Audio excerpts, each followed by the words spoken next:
बिस्मिल्लाहिर्रहमानिर्रहीम। आज हम डिस्कस करेंगे कम्प्लेक्स एनालिसिस। उसका लेक्चर हमारे पास 7 है। हमारे चैनल का नाम आसफ़ महमूद एपी मैथमेटिक्स है।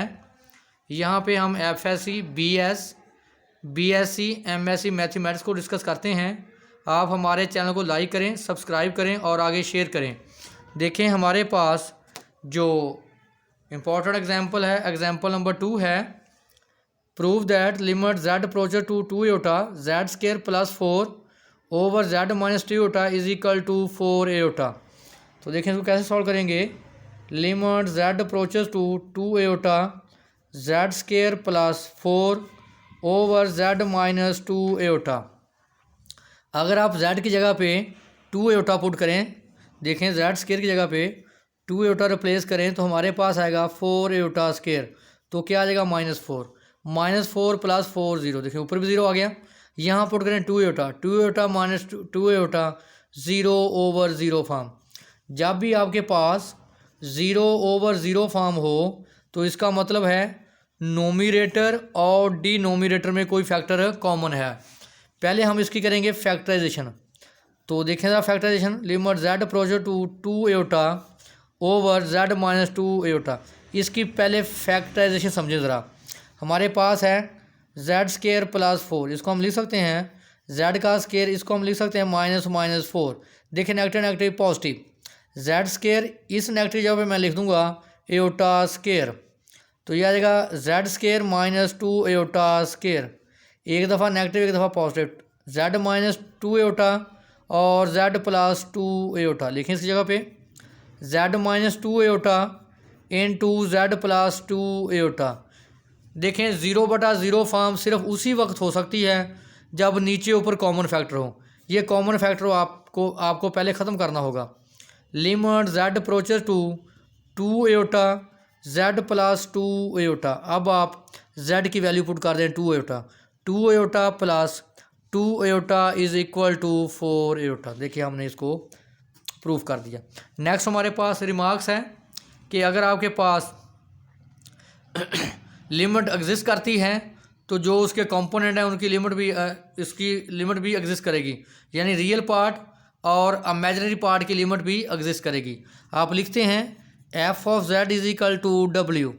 f ऑफ z का मतलब z क्या है, x प्लस एटा y, और w आपके पास क्या होता है u प्लस एटा v। तो हम इसको लिख सकते हैं x plus iota y is equal to u plus iota v। जब आप लिमिट अप्लाई करते हैं, आपने लिखा था कि limit z approaches z naught, limit की डेफिनेशन में f of z is equal to w naught. तो आप देखें जब आप लिखते हैं यहाँ पे w नॉट तो हमारे पास क्या आ जाएगा u naught iota plus v naught. तो आप डेफिनेशन अप्लाई करेंगे limit z approaches to z naught f of z is equal to w naught. तो आप अप्लाई करें, देखें तो हमारे पास ये आ जाएगा u naught plus iota v naught. तो हम लिखेंगे लिमिट को limit z approaches to z naught u of z is equal to u naught के इक्वल। इस तरह limit imaginary part z approaches z naught v of z is equal to v naught. The limit of real and imaginary part also exist. अगर किसी function की limit exist करती है तो उसके रियल पार्ट और इमेजिनरी पार्ट की limit भी एग्जिस्ट करेगी। नेक्स्ट हमारे पास है कंटिन्यूटी ऑफ अ फंक्शन। देखें किसी फंक्शन की लिमिट कब एग्जिस्ट करती है। तो हमारे पास इसकी कंडीशन होती है कि limit z approaches to z naught f of z is equal to f of z naught. इसका मतलब होता है लिमिटिंग वैल्यू बोलते हैं, और ये हमारे पास क्या होती है फंक्शनल वैल्यू। जो फंक्शनल वैल्यू होती है इसको एग्जैक्ट वैल्यू भी बोलते हैं।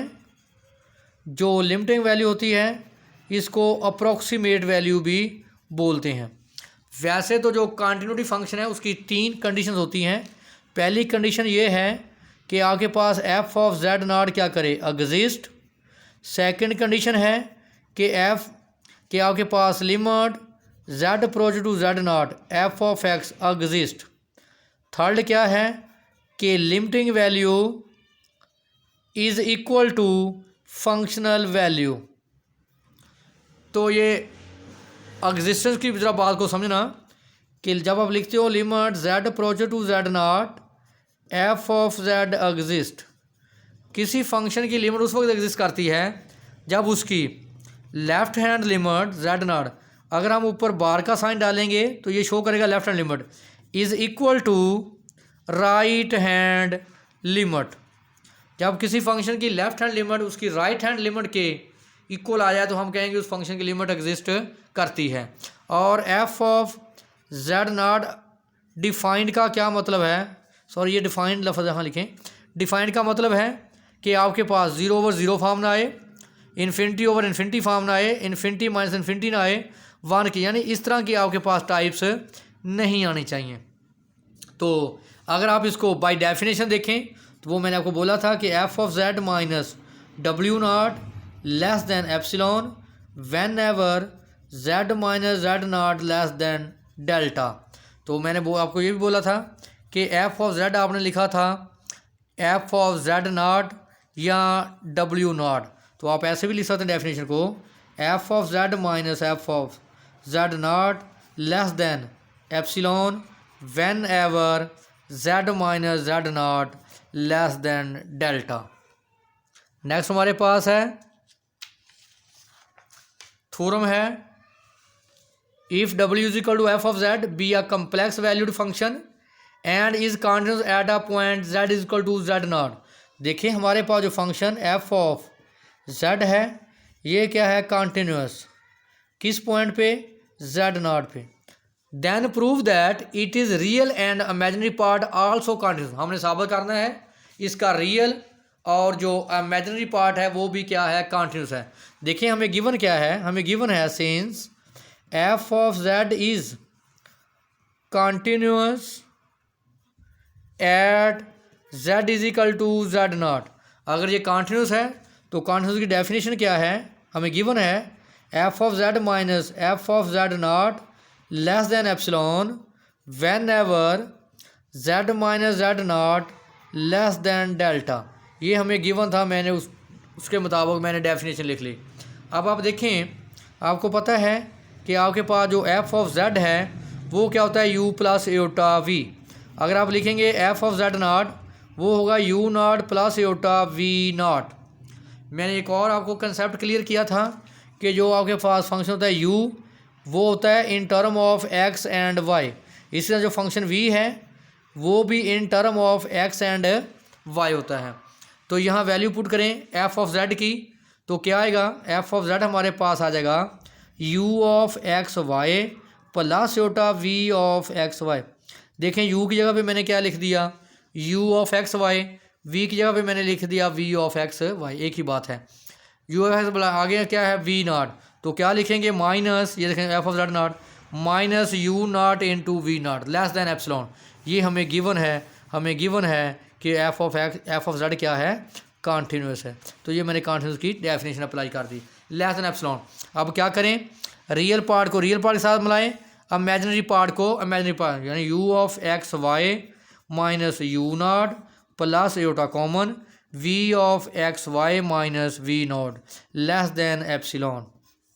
क्या करें, अब लेस दैन एप्सिलॉन है, रियल पार्ट को अलग कर लें और इमेजिनरी पार्ट को आप अलग लिख लें। मैंने लिख लें u of x y minus u naught less than epsilon, v of x y minus v naught less than epsilon. तो आपको देखें यही किसकी डेफिनेशन थी, कॉन्टिन्यूस की। अब जब आप देखें, आप लिखते हैं f of z minus f of z naught less than epsilon. इसका बेटा क्या मतलब होता है कि f ऑफ z किसको अप्रोच करता है, f ऑफ z अप्रोच करता है f ऑफ z नॉट को। अगर आप यहाँ लिखेंगे f of z minus w naught तो एक ही बात है, ये किसका काम कर रही है, w नॉट का। तो इसका मतलब f ऑफ z किसको अप्रोच करता है, w नॉट को। तो हमारा ये किसको अप्रोच करता है, u नॉट को। तो हम क्या लिखेंगे, limit z approach z naught u of x y approaches to या इक्वल टू u नॉट, और इस तरह limit z approaches to z naught v of x y is equal to v naught. तो ये किसकी डेफिनेशन है, limit की। इसका मतलब है कि अगर हमारे पास फंक्शन कॉन्टिन्यूस है f ऑफ z, उसका रियल पार्ट और उसका इमेजिनरी पार्ट वो भी क्या होगा, कॉन्टिन्यूस होगा, और जो उसकी लिमिट है वो u नॉट और v नॉट है। नेक्स्ट हमारे पास है एग्जाम्पल नंबर 1 है डिस्कस द कंटिन्यूटी। पहला पार्ट हमारे पास है f of z is equal to z square या एब्सलूट जेड स्केयर। तो हमने किस पे इसको चेक करना है, z is equal to z naught. तो लिखेंगे limit z approach to z naught f of z is equal to limit z approach to z not z absolute का स्केयर। तो आपके पास जेड की वैल्यू क्या है, जेड नॉट। तो z naught absolute is equal to z square. तो इसका मतलब इसकी ये हमारे पास फंक्शन क्या है, कॉन्टिन्यूस है। So f of z is continuous at z is equal to z naught. Second example है discuss the continuity at z is equal to 0। हमारे पास एफ ऑफ जेड है ई की पावर 1 ओवर जेड स्केयर। लें इसकी limit हमारे पास क्या है, इसकी लिमिट हमारे पास है limit z approach to 0 f of z is equal to limit z approach to 0 e की पावर 1 ओवर जेड स्केयर। यहाँ पुट करें 0, ई की पावर 1 ओवर 0 क्या आ गया, ई की पावर इन्फिनिटी। तो आंसर क्या आ गया, इन्फिनिटी। सो फंक्शन क्या होगा, लिमिट एग्जिस्ट नहीं की। सो एफ ऑफ जेड जब लिमिट एग्जिस्ट नहीं करेगी तो इसका मतलब फंक्शन कॉन्टिन्यूस नहीं होगा। F of z is discontinuous at x is equal to z is equal to 0। Next हमारे पास एग्जाम्पल है हमारे पास नेक्स्ट एफ ऑफ जेड हमारे पास है z square plus 4 over z plus 2 iota Z not equal to -2 एटा और दूसरी इसकी वैल्यू है -5 iota if z is equal to -2 iota. देखें जहाँ पे इक्वल का साइन हो उसके सामने वैल्यू कौन सी होती है, फंक्शनल वैल्यू। इसका मतलब हमारे पास जो फंक्शनल वैल्यू है यानी z इज इक्वल -2 एटा पे जब हम z की वैल्यू -2 एटा पुट करेंगे तो फंक्शनल वैल्यू क्या आएगी, -5 एटा। अब हम निकालेंगे लिमिटिंग वैल्यू। ये डेफिनेशन है कॉन्टिन्यूस की कि limit z approach to z naught f of z is equal to f of z naught. मैंने बोला था ये फंक्शनल वैल्यू है और ये हमारे पास लिमिटिंग वैल्यू है। तो फंक्शनल वैल्यू हमारे पास क्या है, -5। अब हम निकालते हैं लिमिटिंग वैल्यू। तो करें सॉल्व इसको। Limit z approach to -2 iota Z square plus 2 iota over z plus 2 एटा। अगर मैं जेड की वैल्यू यहाँ -2 एटा पुट करूँ ऊपर भी 0 आएगा नीचे भी क्या आएगा, 0। इसको कॉमन फैक्टर निकालें। लिमिट जेड अप्रोच ये 4 है value Z square plus 4 over z plus 2 एटा। तो जेड अप्रोच टू -2 एटा इसके फैक्टर करें जेड स्केयर -4 देखें net and positive Z square plus 2 एटा। इसकी अब फैक्टराइजेशन करते हैं जेड अप्रोच टू -2 एटा इसको लिखें जेड स्केयर, इसको लिखें माइनस की जगह पे लिखें एटा स्केयर 4 ओवर जेड प्लस 2 एटा। तो ये हमारे पास आएगा लिमिट जेड अप्रोच टू -2 एटा इसके फैक्टर करें जेड का स्केयर -2 एटा का square over z plus 2 Etah. Limit z approach to -2 iota Z -2 iota Z plus 2 iota over z plus 2 एटा। ये कैंसल। तो हमारे पास आ गया limit z approach to -2 iota Z -2 एटा। यहाँ value put करें -2 एटा क्या आ गया, -4 एटा। देखिए लिमिटिंग वैल्यू आई 4, फंक्शनल वैल्यू क्या है 5। इसका मतलब limiting value not equal to functional value क्योंकि फंक्शनल वैल्यू -5 है, -5 एटा है, लिमिटिंग वैल्यू -4 एटा बराबर नहीं है। इसका मतलब so f of z is discontinuous at z is equal to -2 Etah.